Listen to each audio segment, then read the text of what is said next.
ইন্নাল্লাহা লা ইয়ানজুরু ইলা সুওয়ারিকুম ওয়া আমওয়ালিকুম ওয়ালাকিন ইয়ানজুরু ইলা নিয়াতিকুম ওয়া কুলুবিকুম। আমার মাওলা চেহারার দিকে তাকায় না, বংশের দিকে তাকায় না। তুমি এমপি না মিনিস্টারের খবর আমার মাওলার কাছে নাই। তুমি পীর না কি, কোনো খবর আমার মাওলার কাছে নাই। তুমি বাদশা না প্রজা, এ দেখার ক্ষমতা সময় আমার মাওলার নাই। তুমি সুন্দর না কালো, তুমি সুখী না দুঃখী, জজ না তুমি আসামি, এই সমস্ত চিন্তা আমার মাওলার কাছে কিচ্ছুই নাই। আমার মাওলা সব সময় তাকায়া থাকে তোমার কলবের দিকে, আমার কলবের দিকে, তোমার নিয়াতের দিকে, আমার নিয়াতের দিকে।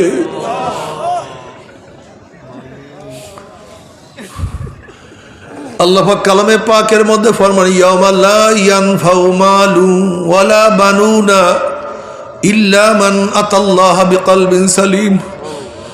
কিয়ামতের ময়দানে মাল দৌলত, শক্তি, টাকা পয়সা, ছেলে মেয়ে কোন উপকারে আসবে না, একমাত্র কলবে সালিম, ভেজাল মুক্ত কলব, যেই কলবের মধ্যে কোনো দাগ নাই,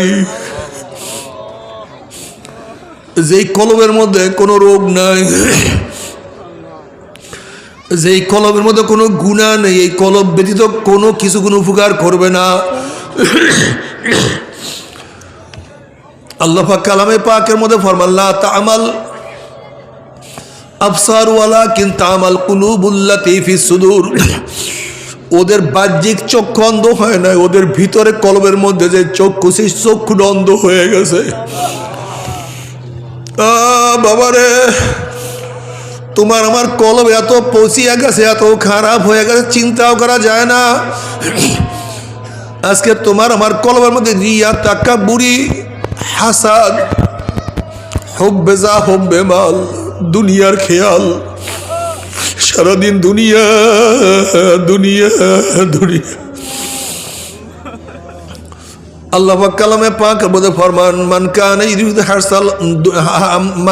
ইরিদু হাসাদ দুনিয়া নুতিহি মিনহা ওয়া মা লাহু ফিল আখিরাতি মিন নসিব। যারা মাওলার কাছে দুনিয়া চাইবে, আমার মাওলা তাদেরকে দুনিয়া থেকে দিয়া দেবে, কিন্তু আল্লাহর কাছে কিছু না। ফিরআউন আল্লাহর কাছে দুনিয়া চাইছে, আমার মাওলা দুনিয়ার বাদশাহী দিয়া দিছে। ফিরআউন মাওলার কাছে দুনিয়া চাইছে, আমার মাওলা দুনিয়ার সব কিছু দিয়া দিছে। নমরুদ মাওলার কাছে দুনিয়া চাইছে, মাওলা দুনিয়া দিয়া দিছে। সাদ্দাত মাওলার কাছে দুনিয়া চাইছে, মাওলা দুনিয়া দিয়া দিছে। কিন্তু আমার মাওলায় যখন ধরার সময় এসে গেছে, আর থাকতে পারে নাই। আল্লাহু আল্লাহ। আমার যুবক বাবারা, আমার মুরব্বী বাবারা, আমার পর্দার মা বোনেরা, দুনিয়ার দুনিয়াদার, কত দুনিয়াদার দুনিয়া দুনিয়া দুনিয়া দুনিয়া করতে করতে দুনিয়ার থেকে বিদায় হয়ে গেছে। কত দুনিয়াদারকে এই মাটি পচাইয়া ফেলাইছে, ধ্বংস করিয়া ফেলাইছে। এই মাটি কত দুনিয়াদারদের অস্তিত্বকে বিলীন করিয়া ফেলাইছে। আজকে যেই শরীরের জন্য এত কিছু করলাম, এই শরীর তো একদিন পচিয়া যাবে, গলিয়া যাবে। সুম্মা রাদাদনাহু আসফালা সাফিলিন, সুম্মা রাদাদনাহু আসফালা সাফিলিন। যে শরীরকে নিয়ে এত ব্যস্ত, সেই শরীর এমন একদিন পচা শুরু করবে, গন্ধে মানুষ কাছেও যেতে পারবে না। এই শরীরের অবস্থা এরকম হবে, ফুলিয়া ফাটিয়া পুজ পড়া শুরু হয়ে যাবে। এই শরীরের অবস্থা এরকম একদিন হবে, চেহারা বিবর্ণ হয়ে যাবে। ওমর বিন আব্দুল আজিজ রাহমাতুল্লাহ আলাইহি ফরমান, এ গোটা দুনিয়ার মানুষ তুমি যাকে যত মহব্বত করো না কেন, সে মারা যাওয়ার 3 দিন পরে তার দিকে তুমি তাকাইতে পারবা না। যে স্ত্রীকে এত মহব্বত করে, মারা যাওয়ার 3 দিন পরে দেখবে স্ত্রীর শরীর ফুলিয়া গেছে, চেহারা বিবর্ণ হয়ে গেছে, ফাটিয়া ফাটিয়া পুজ পড়া শুরু করছে। কি যে গন্ধ, কি যে বিশ্রী গন্ধ। স্ত্রীকে আর ঘরের মধ্যে রাখতে পারবে না। যে স্বামীকে এত মহব্বত করো, মারা যাওয়ার পরে আর তার কাছে থাকতে পারবো না। আল্লাহ মাফ করিয়া দাও। যে শরীর ধ্বংসশীল, পচনশীল, সেই শরীরকে কত যত্ন করলাম।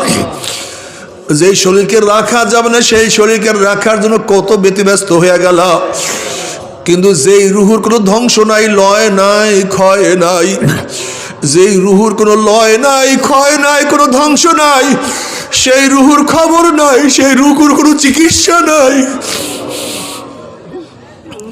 আল্লাহ তুই আমাদের সবাইকে মাফ করিয়া দাও, সবাইকে আমাদের ক্ষমা করিয়া দাও। আল্লাহ আল্লাহ বাবারে, আমরা তো আসলে গরুর চেয়েও খারাপ হয়ে গেলাম।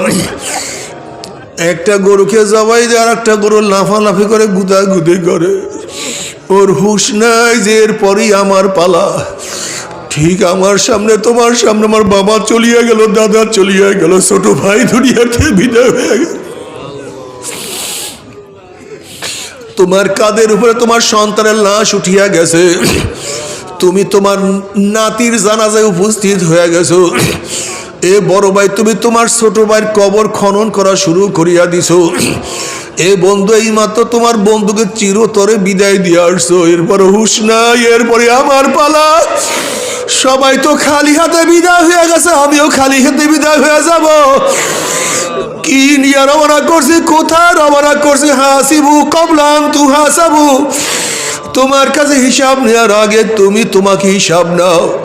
যদি হিসাব নিকাশ না মিলাইয়া মাওলার কবরে যাও, ওই কবর তো আর কবর থাকবে না। যদি হিসাব নিকাশ মিলাইয়া কবরে যাইতেই পারো, রওজা তুমি রিয়াজিল জান্নাত, কবরটা জান্নাতের বাগিচা হইয়া যাবে। আল্লাহ কবুল করিয়া নাও। আর হিসাব নিকাশ না মিলাইয়া মাওলার কবরে যা হুফরাতুম মিন হুফরাইন নার, একটা জাহান্নামের কুয়া হইয়া যাবে।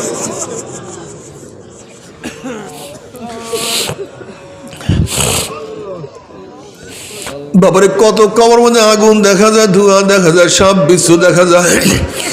আমি একবার খুলনায় মাহফিল গেলাম, এক ব্যক্তি তার ছেলেকে তার সাথে নিয়ে আমার কাছে আসছে। আসিয়া ব্যক্তি বলছে, হুজুর এটা আমার ছেলে হাফেজ, দেখেন আমার ছেলে কি বলে। আমি বললাম, বাবা কি বলতে চাও বলো। হুজুর, আমি সন্ধ্যার পরে যখন ঘরের থেকে বাহিরে বের হইলাম, আমাদের বাড়ির সামনে কবরস্থান, হঠাৎ যখন কবরের দিকে নজর দিলাম, দেখি কবরের মধ্যে আগুন। এমন আগুন, ছেলের চেহারা বিবর্ণ হয়ে গেছে। বাবারা, আল্লাহ তুমি আমাদের সবাইকে মাফ করিয়া দাও, গুনার থেকে বাঁচিয়া থাকার তৌফিক দিয়া দাও রে মাওলা। আযাবুল কবর হক, কোন কবর আযাব সত্য, কোনো সন্দেহ নাই। তুমি কি বুখারীর মধ্যে রওয়ায়াত দেখো না, নবী আলাইহিস সালাতু ওয়াস সালাম বয়ান করার জন্য দাঁড়াইলেন। যখন নবী আলাইহিস সালাতু ওয়াস সালাম কবরের বয়ান শুরু করলেন, দাজ্জাল মুসলিমুনা দাজ্জাতান, মুসলমানদের মধ্যে সাহাবাদের মধ্যে এরকম চিল্লাচিল্লি কান্নাকাটি শুরু হয়ে গেছে। রাবি বলেন, নাসাইর মধ্যে রওয়ায়াত আছে, সাহাবাদের চিল্লাচিল্লির কারণে, কান্নাকাটির কারণে নবী কি বয়ান করতেছিলাম আমি শুনতেছিলাম না, এত পেরেশানি শুরু হয়ে গেছে। যখন বয়ান শেষ, কান্নাকাটি শেষ হয়ে গেছে, আমি কাছের একজনকে প্রশ্ন করলাম, নবী এমন কি বয়ান করছে? নবী এমন কি বয়ান করছে সাহাবাদের মধ্যে এরকম কেন কান্নার রোল পড়িয়া গেছে? তখন সেই ব্যক্তি বলছে, নবী আলাইহিস সালাতু ওয়াস সালাম বয়ান করছে, অচিরেই কবরের মধ্যে দাজ্জালের ফিতনার মধ্যে ফিতনার সম্মুখীন হইতে হবে। শুধু এই বয়ান শোনার সাথে সাথে সাহাবাদের মধ্যে চিল্লাচিল্লি শুরু হয়ে গেছে। তারা মাওলাকে কত ভয় করতে, তার মাওলাকে কি পরিমাণ ভয় করতে। আল্লাহ পাক হাদিসে কুরসির মধ্যে ফরমান, লা আজমাউ আলা আবদি খাউফাইনি ওয়ালা আমনাইনি, মান খাফানি ফিদ দুনিয়া মিনতু ইয়াউমাল কিয়ামাহ ওয়া মান আমিনানি ফিদ দুনিয়া খাফতু ইয়াউমাল কিয়ামাহ। আল্লাহ পাক হাদিসে কুরসির মধ্যে ফরমান, আমি আমার বান্দার উপরে, বান্দির উপরে দুইটা ভয়, দুইটা অভয়কে একত্রিত করি না। যারা দুনিয়ার মধ্যে আমি মাওলাকে ভয় করবে, মৌহাতে আর কোনো ভয় নাই, কবরে আর ভয় নাই, কিয়ামতে ভয় নাই, মিজান পৌঁছাতে আর কোনো ভয় নাই। আর যারা দুনিয়ার মধ্যে আমি মাওলাকে ভয় করবে না, মৌয়াতে ভয় শুরু হয়ে যাবে। কবরের মধ্যে এমন ভয় শুরু হয়ে যাবে, কোন কোন নাফরমানের কবরের দুই পাশের মাটি এত জোরে চাপ মারবে, চাপের সরে এক পাঁজরে হাঁটি আর এক পাঁজরে লাগাইয়া ফেলাইবে। আল্লাহ তুমি আমাদের সবাইকে মাফ করিয়া দাও। হাল আতাকে হাদিসুল গাশিয়া উজুহু ইয়াওমাইযিন খাশিয়া আমিলাতুন নাসিবা তাসলা নারান হামিয়া তুসকা মিন আইনিন আনিয়া লাইসা লাহুম তুআবুন ইল্লা মিন দারি। কিয়ামতের ময়দানে ভয় সাপ চেহারার মধ্যে ফুরিয়ে যাবে।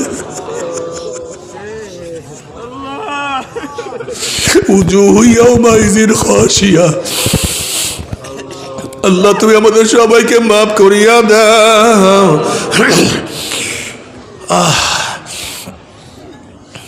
وترى كل أمة زاسية كل أمة تدعى إلى كتابها اليوم تجزون ما كنتم تعملون। নবী দেখবেন কিয়ামতের ময়দানে সমস্ত মানুষ নতজানু অবস্থায় আছে। প্রত্যেকটা মানুষকে ডাকাবে, আসো তোমাদের কিতাব নিয়ে আসো, তোমাদের আমলনামা নিয়ে আসো। আল-ইয়াওমা তুজজাউনা মা কুনতুম তা'মালুন। আজকে দিন ওই দিন দুনিয়ার মধ্যে যা কিছু করছো তার প্রতিদান দেয়া হবে। যে নামাজ পড়ছো নামাজের নেক নিয়ে যাও, যে রোজা রাখছো রোজার নেক নিয়ে যাও, যে হজ করছো হজের নেক নিয়ে যাও, জিকির করছো জিকিরের নেক নিয়ে যাও, যে ইবাদত করছো ইবাদতের নেক নিয়ে যাও, যে নামাজ কাজা করছো নামাজ কাজার শাস্তি ভোগ করতে থাকো, যে রোজা ছাড়িয়ে দিয়েছো রোজা ছাড়ার শাস্তি ভোগ করো। যারা গুনার কাজে লিপ্ত ছিল আজকে গুনার কাজের শাস্তি ভোগ করতে থাকো। আল-ইয়াওমা তুজজাউনা মা কুনতুম তা'মালুন। আল্লাহ দুনিয়ার মধ্যে যে কাজ করছো সেই কাজের তুমি প্রতিদান শাস্তি ভোগ করতে থাকো। এরপরে যারা জাহান্নামে হয়ে যাবে আল্লাহ মাফ করিয়া দাও। আল্লাহ জাহান্নামী লোকদের হাত পার মধ্যে জাহান্নামের শিকল লাগানো হবে। হাত পার মধ্যে জাহান্নামের শিকল লাগানোর পরে টানা শুরু করবে। কত বাবা দেখবে ছেলেকে টানিয়া নিয়ে যায়, কত ছেলে দেখবে বাবাকে টানিয়া নিয়ে যায়, কত স্ত্রী দেখবে স্বামীকে নিয়ে যায়, কত স্বামী দেখবে স্ত্রীকে নিয়ে যায়, কত ভাই দেখবে ভাইকে নিয়ে যায়, কত উস্তাদ দেখবে ছাত্রকে নিয়ে যায়, কত ছাত্র দেখবে উস্তাদকে নিয়ে যায়, কত পীর দেখবে মুরিদকে নিয়ে যায়, আবার কত মুরিদ দেখবে পীরকে নিয়ে যায়, কত বাদশা দেখবে পূর্জাকে নিয়ে যায়, কত পূর্জা দেখবে বাদশাকে নিয়ে যায়। নাফরমান যাহা কিছু ধরতে যাবে সব কিছু ছিড়িয়া যাবে। এরপরে ফেরেশতারা টানতে টানতে মিন ওয়ারাই জাহান্নাম, জাহান্নামে ধাম ধাম ফিকিয়া মারা শুরু করিয়া দিবে। জাহান্নামে মারার পরে 70 বছর পর্যন্ত, 1 বছর 2 বছর 30 40 50 বছর নয়, 70 বছর পর্যন্ত আগুনের নিচে যাইতেই থাকবে যাইতেই থাকবে। ডাইনে আগুন, বামে আগুন, উপরে আগুন, নিচে আগুন। আল্লাহ তুই আমাদের সবাইকে মাফ করিয়া দাও।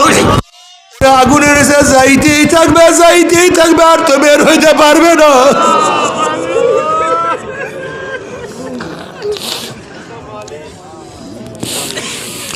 বাবারে জাহান্নামের ভয় তোমার মধ্যে আমার মধ্যে নাই। নবী মুসা আলাইহিস সালাতু একদিন এক জায়গা থেকে রওনা করছেন, দেখেন একটা পাথর কান্দে। নবী মুসা আলাইহিস সালাতু বলেন, পাথর তুই কেন কান্দো? পাথর বলছে, আল্লাহ নবী মুসা, আল্লাহ পাক জাহান্নামকে মানুষ এবং পাথর দিয়া জ্বালাইবে। ওয়াকুদুহান নাস ওয়াল হিজারা, ওই জাহান্নামের ভয় আমি কান্নাকাটি করতে আছি। আপনি আল্লাহর কাছে দোয়া করেন মাওলা যেন আমাকে মাফ করিয়া দেয়। মুসা আলাইহিস সালাতু আল্লাহর কাছে দোয়া করলেন, মাওলা একটা পাথর তোমার ভয়ে কান্দে, মাফ করিয়া দাও। আল্লাহ পাক বলেন, সুসংবাদ জানাইয়া আমি তাকে মাফ করিয়া দিলাম। এই সুসংবাদ জানাইয়া মুসা আলাইহিস সালাতু ওয়াসালাম চলিয়া গেলেন। অনেকদিন পরে সেখানে আসার পরে দেখে পাথর আবারও কান্দে। নবী মুসা আলাইহিস সালাতু বলেন, পাথর তুই কি আমার কথা বিশ্বাস করে না? মাওলা তোকে মাফ করিয়া দিছে। পাথর বলছে আল্লাহ নবী মুসা নবীরা কোনোদিন মিথ্যা কথা বলতে পারে না, আল্লাহ আমাকে মাফ করিয়ে দেন, বিশ্বাস করি তাহলে আবারও কেন কান্দো? পাথর বলছে আল্লাহ নবী মুসা আমি যদি না কান্দতাম আমার দিকে আপনি লক্ষ্য করতেন না, আর মাওলার কাছে দোয়াও করতেন না, আর আপনি দোয়া না করলে মাওলায় হয়তো মাফও করতো না। যেই কান্নার উসলে মাওলায় আমাকে মাফ করিয়া দিছে, ও আল্লাহ নবী মুসা সেই কান্না আমি আর কোনোদিন ছাড়বো না। যেই কান্নার উসলে মাওলায় আমাকে ক্ষমা করিয়া দিছে, সেই কান্নার উসলে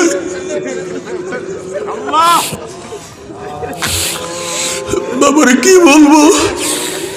নবী আলাইহিস সালাতু ওয়াস সালাম নামাজের মধ্যে এমন ভাবে কাঁদতেন, ওয়ালিসাউফি আজিজু কাজিজুল মিরজাল মিনাল বুকা।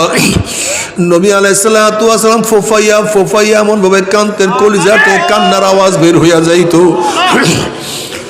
গুফিরা লাহু মা তাকাদ্দামা মিন যানবিহি ওয়া মা তাআখার, যে নবীর আগিলা পিছলা সমস্ত গুনাহ আমার মাওলায় মাফ করিয়া দিয়েছে, সেই নবী যে মাওলার ভয়ে এত কাঁদতে পারে, তোমার আমার চোখে কেন পানি আসে না?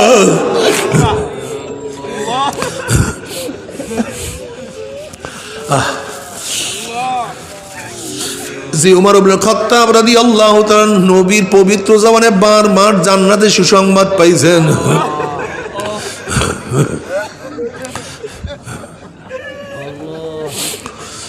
যে উমর রাদিয়াল্লাহু তাআলা নবীর পবিত্র জবানে বারবার জান্নাতের সুসংবাদ পাইছেন, সেই উমর যদি কাঁদতে কাঁদতে গালে দাগ পরাইয়া ফেলাইতে পারে, তাহলে তোমার আমার উপায় কি বাবা জানি না। ও আমার পর্দালে মা বোনেরা, তোমার আমার উপায় কি জানি না। বাবারে তুমি কেন দেখো না যারা আল্লাহওয়ালা তাদের চোখেই পানি, আর আমরা যারা গুনাহগার আমাদের চোখে তো পানি নাই। আসলে আমরা গুনাহগার, আমাদের চোখে বেশি পানি থাকা উচিত ছিল, কিন্তু আমাদের চক্ষু শুকনা, কিন্তু যারা আল্লাহওয়ালা তাদের চক্ষু ভিজা কারণটা কি? আসলে আমাদের কপাল পুড়িয়া গেছে, তাদের কপাল খুলিয়া গেছে। আমাদের কপাল পুড়িয়া গেছে, তাদের কপাল খুলিয়া গেছে। মনে হয় কপালে দুঃখ আছে, আল্লাহ মাফ করিয়া দাও। বাবারে দুনিয়াতে যদি কান্দো, কিয়ামতে আর কান্দতে হবে না। দুনিয়াতে যদি কান্দো তাহলে আর মিজানে কান্দার দরকার নাই, পৌঁছাদার কানবা না। কিন্তু যদি দুনিয়াতে না কান্দো, কিয়ামতের ময়দানে এমন কান্না শুরু হয়ে যাবে, কানতে কানতে চোখের পানি শেষ হয়ে যাবে, এরপরে চোখের থেকে রক্ত বাইর হওয়া শুরু হবে। ওই রক্ত এবং পানি পড়তে পড়তে গালের চামড়া গোস্ত পচিয়া পচিয়া পড়িয়া যাবে, আর কোনো লাভ নাই, আর কোনো লাভ নাই। আজকে দুনিয়ার মধ্যে এক ফোঁটা চোখের পানিও তোমার জন্য আমার জন্য জাহান্নাম হারাম হওয়ার কারণ হইতে পারে। আর নাফরমান কিয়ামতের মধ্যে লক্ষ লক্ষ কোটি কোটি ফোঁটা পানি ফালাইবে, লাভ নাই, লাভ নাই, লাভ নাই। আইনাইয়া হাল্লা তাবকিয়ানে আলা জানবি, আইনাইয়া হাল্লা তাবকিয়ানে আলা জানবি, তানাসার উমরি মিয়াদি ওয়ালা আদরি। ও আমার চক্ষু তুই আমার গুনার কথা স্মরণ করিয়া কেন কান্দো না? ও আমার চক্ষু তুই আমার গুনার কথা স্মরণ করিয়া কেন কান্দো না? অথচ আমার সামনে আমার দাড়ি পাকিয়া গেল, আমার সামনে আমার চুল পাকিয়া গেল, আমার সামনে আমার চোখের পাওয়ার নষ্ট হয়ে গেল, আমার সামনে আমি কবরের কিনারায় চলে আসলাম, আমার সামনে আমি কবরে চলে আসলাম, কিন্তু কোনো কিছুই হিসাব মিলাইতে পারলাম না। আল্লাহ দুনিয়াতে কান্দাইয়া নিও, আখিরাতে কান্দাইও না। দুনিয়াতে কান্দাইয়া নিও, মিজানে কান্দাইও না। তবে মুমিন মুসলমান বলতে সবাই মনে চায় গুনাহ থেকে ফিরিয়া না কামল করিয়া মাওলার জান্নাত, কিন্তু সবাই যাইতে মনে চায় গুনাহ নিয়া মাওলার জাহান্নামে, কাউরি কিন্তু যাইতে মনে চায় না। কিন্তু কেনই বা আমরা নেক আমল করতে পারি না, কেনই বা গুনার কাম ছাড়তে পারি না? এর মূল কারণ আপনার এবং আমার পিছনে নফস এবং শয়তান লাগিয়া রইছে।